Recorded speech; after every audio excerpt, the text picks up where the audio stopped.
కేసీఆర్ బిడ్డగా పుట్టడం తన పూర్వజన్మ సుకృతమని మాజీ మంత్రి కేటీఆర్ అన్నారు. తెలంగాణ భవన్లో నిర్వహించిన కేసీఆర్ పుట్టినరోజు వేడుకల్లో ఆయన ఈ వ్యాఖ్యలు చేశారు.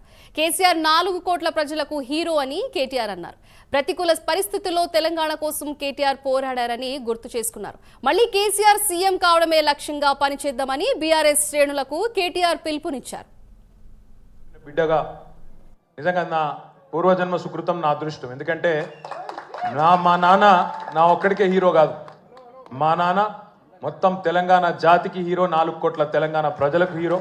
తెలంగాణకు విముక్తి కల్పించిన ఒక మహానుభావుడు, ఒక కారణ జన్ముడు కడుపున నేను పుట్టడం నా అదృష్టంగా భావిస్తా ఉన్నాను. 25 సంవత్సరాలుగా ఈ రాష్ట్ర రాజకీయాన్ని శాసించి అల్టిమేట్గా సావు నోట్లో తలబెట్టి తెలంగాణను సాధించిన కారణ జన్ముడు మన నాయకుడు కేసీఆర్ గారు అనడంలో రెండో ఆలోచన ఎవరికి కూడా లేదు. ఇవాళ కేసీఆర్ గారి జన్మదినం సందర్భంగా మనందరం కూడా ఒకటే ప్రతిజ్ఞ తీసుకుందాం.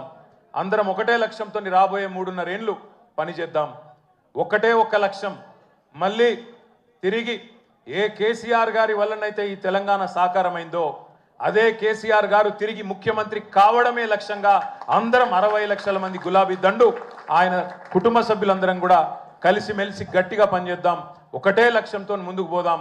రెండో ఆలోచన లేకుండా, రెండో అభిప్రాయమే లేకుండా అందరం కూడా ఆ మహానుభావుడికి ఇచ్చే కానుక, ఆయనకు మనం ఇచ్చే బర్త్డే గిఫ్ట్ ఖచ్చితంగా మళ్ళీ తిరిగి తెలంగాణ అనే పసిగుడ్డును తండ్రి చేతిలో పెట్టడమే మనం ఇచ్చే గిఫ్ట్ అవుతుందని చెప్పి మళ్ళొకసారి మీ అందరికి కూడా గుర్తు చేస్తూ ఇంతకంటే ఎక్కువ చెప్పేదేం లేదు. అన్నకు సీనన్నకు ప్రత్యేక ధన్యవాదాలు.